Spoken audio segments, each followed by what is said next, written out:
आज के लेक्चर का टॉपिक है पुनर्जागरण। पुनर्जागरण रेनेसां मानव जीवन के प्रति मनुष्य के नवीन दृष्टिकोण का नाम है। इतिहास में इसको नवयुग, नया जन्म, बौद्धिक पुनरुत्थान आदि विभिन्न नामों से संबोधित किया जाता है। प्रोफेसर जॉनसन टॉमसन के मतानुसार रेनेसां शब्द का प्रयोग सामान्यतः 14वीं शताब्दी में इटली के कला एवं ज्ञान के क्षेत्र में होने वाले नवजागरण के लिए किया जाने लगा।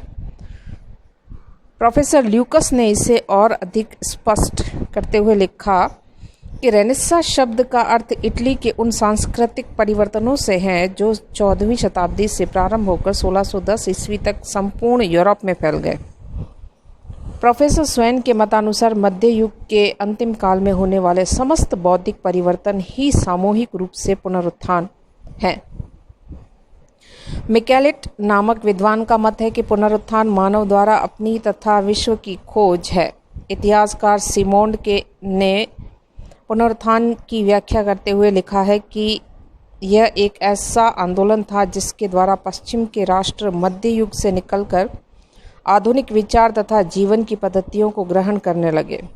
पुनरुत्थान की चारित्रिक व्याख्या करते हुए प्रोफेसर डेविस लिखते हैं, पुनर्जागरण शब्द मनुष्य की स्वतंत्र प्रियता एवं साहसी विचारों की अभिव्यक्ति है।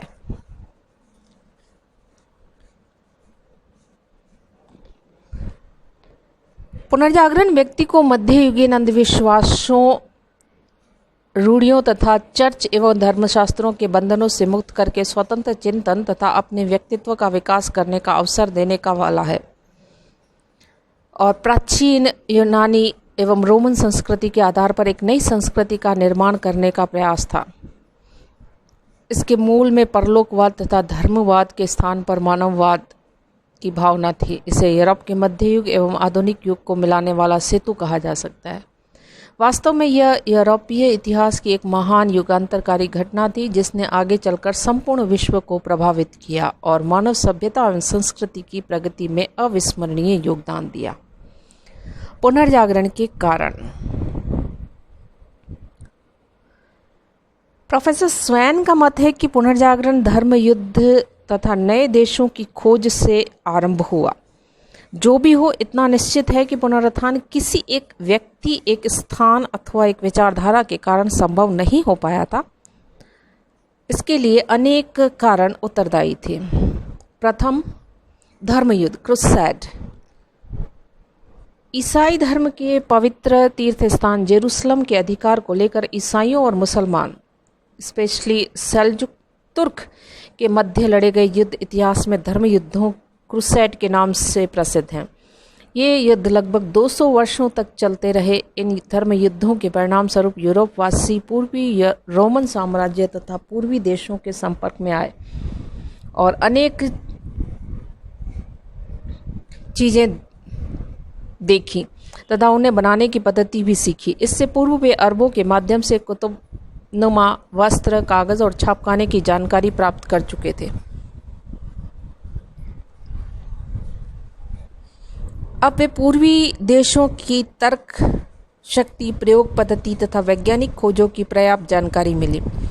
मुस्लिम देशों के रहन सहन, खान पान तथा सार्वजनिक स्वच्छता एवं सफाई का भी यूरोपवासियों पर जबरदस्त प्रभाव पड़ा। धर्म युद्धों के परिणाम स्वरूप यूरोपवासियों को नवीन मार्गों की जानकारी प्राप्त हुई और कई साहसिक लोगों ने पूर्वी देशों की यात्राएं की और उनमें से कुछ ने तो पूर्वी देशों की यात्राओं में का दिलचस्प वर्णन भी किया। यूरोपवासियों की कूपमंडुकता दूर हुई और उनकी चिंतन शक्ति जागृत हुई। धर्म युद्धों में पोप की संपूर्ण शुभकामनाओं और आशीर्वादों के बावजूद ईसाइयों की पराजय हो गई और ईसाई जगत में पोप की प्रतिष्ठा को जबरदस्त आघात लगा। अब धर्म के बंधन ढीले पड़ने लगे और नया दृष्टिकोण पनपने लगा जिसने पुनर्जागरण को आहूत करने में योगदान दिया। सेकंड पॉइंट है व्यापार का विकास। व्यापार वाणिज्य का विकास तथा आर्थिक समृद्धि पुनर्जागरण का एक प्रमुख कारण रही।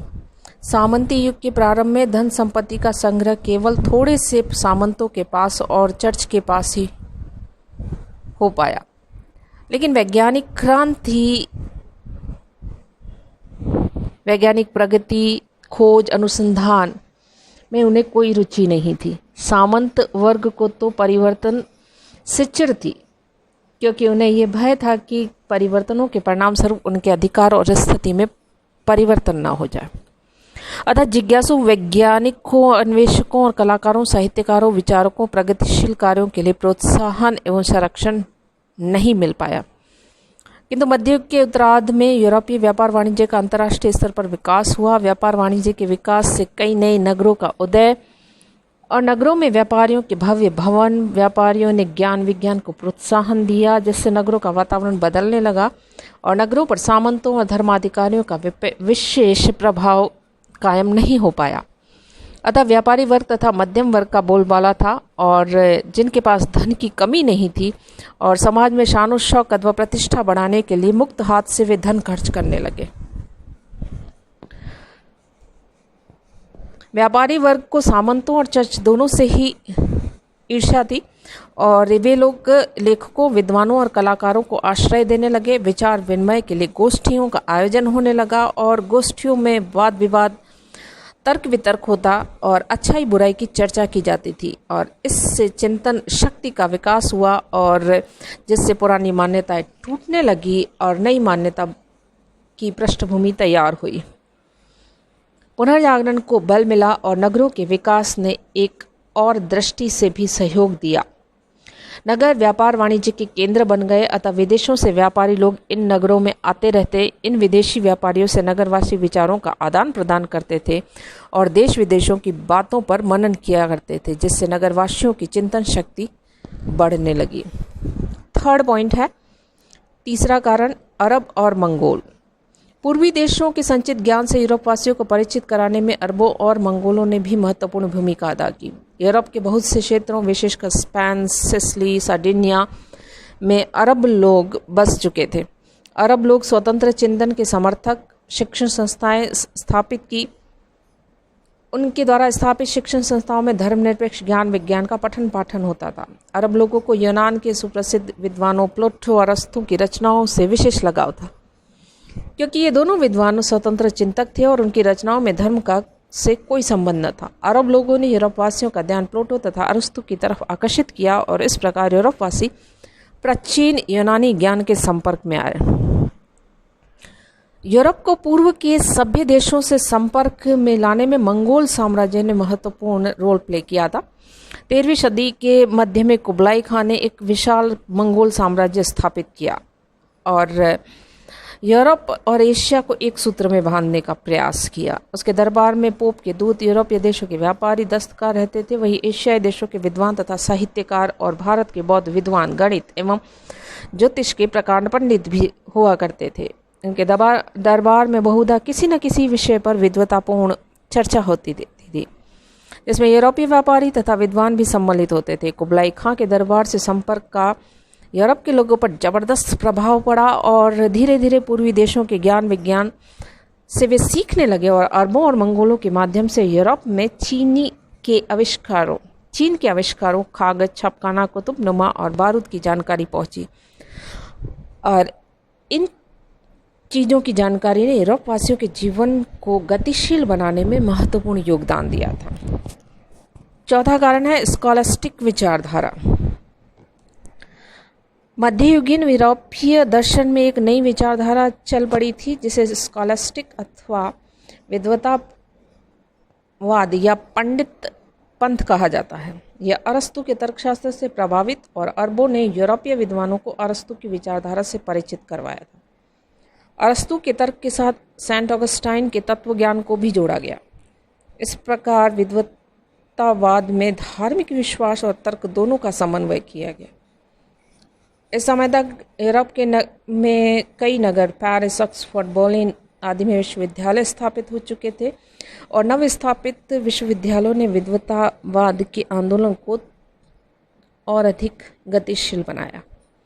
विद्याधन और वाद विवाद को प्रोत्साहन मिला। 13वीं सदी के अधिकांश विद्वानों ने तत्व ज्ञान और तर्कशास्त्र पर विशेष जोर दिया और इसी बात को सही मानने का निर्णय लिया जो तर्क की सहायता से सही पाई जा सके। फिफ्थ कारण है कागज और छपखाना।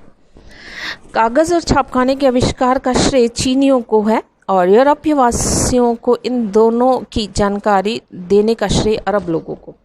सर्वप्रथम इटली के लोगों ने अच्छी किस्म का कागज़ बनाना सीखा और धीरे धीरे यूरोप के अन्य देशों में भी कागज़ बनने लगा। इसके साथ यूरोपीय नगरों में छापखाने स्थापित हुए। कागज़ और छापखाने ने पुनर्जागरण को और अधिक गति प्रदान की। इससे पूर्व हस्तलिखित पुस्तकों का प्रचलन था और उनकी संख्या भी काफ़ी सीमित थी क्योंकि वे काफ़ी महंगी हुआ करती थी। परिणाम स्वरूप ज्ञान विज्ञान के इन साधनों पर बहुत ही लिमिटेड लोगों का एकाधिकार बना हुआ था, परंतु कागज़ और छापखाने के कारण अब पुस्तकों की कमी न रही और पुस्तकें सस्ती भी हो गई, जिससे आम जनता के लिए पुस्तकों को पढ़ना में रुचि लेने लगे और इससे ज्ञान का प्रसार हुआ। शिल्पी और कारीगर लोगों को सबसे अधिक लाभ हुआ, जिससे विज्ञान और तकनीक की प्रगति का रास्ता खुला और कुछ लोगों ने लेखन कला के आविष्कार के बाद कागज और छापखाने के आविष्कार को इतिहास का सबसे बड़ा आविष्कार माना है। 6th पॉइंट है कुस्तुनतुनिया पर तुर्कों का अधिकार। 1453 ईस्वी में पूर्वी रोमन साम्राज्य, जो इन दिनों में बाइजेंटाइन साम्राज्य के नाम से प्रसिद्ध था, की राजधानी कुस्तुनतुनिया पर उस्मानी तुर्कों ने अधिकार जमा लिया। कुस्तुनतुनिया पिछले 200 वर्षों से यूनानी ज्ञान, कला और कारीगरी का विख्यात केंद्र बना हुआ था। इस्लाम के अनुयायी उस्मानी तुर्कों के लिए बाइजेंटाइन संस्कृति का कोई महत्व न था। उन्होंने वहां के सभी लोगों को समान रूप से लूटना खसोटना शुरू किया। परिणामतः यूनानी विद्वान अपने साथ प्राचीन यूनानी एवं रोमन पांडुलिपियां लेकर आजीविका की तलाश में इटली, फ्रांस, जर्मन आदि देशों में जा बसे और उनके बस जाने से यूरोपीय देशों के बौद्धिक वातावरण में उथल पुथल हो गई। यूरोपवासी अब रुचि के साथ यूनानी साहित्य का अध्यापन करने लगे, जिससे उनका दृष्टिकोण व्यापक हुआ। कुस्तुनतुनिया पर तुर्कों की विजय का एक और परिणाम था, वह था यूरोप से पूर्वी देशों को जाने वाले स्थल मार्गों पर अब तुर्कों का अधिकार हो गया। तुर्क लोग यूरोपियन व्यापारियों के संरक्षण के स्थान पर उन्हें लूटा करते थे। फलस्वरूप यूरोप का पूर्वी देशों के साथ व्यापार ठप हुआ। यूरोपीय नगरों में पूर्वी देशों की वस्तुओं तथा गर्म मसालों की जबरदस्त मांग थी। अतः यूरोप वासियों ने पूर्वी देशों के जलमार्गों को खोज निकालने का प्रयास किया और इसी प्रयास में अमेरिका की खोज भी हो गई। इसी के कारण भारत आदि देशों का जल मार्ग ढूंढा जा सका और उपयुक्त कारणों के सामूहिक परिणाम स्वरूप यूरोप में पुनर्जागरण संभव हो पाया।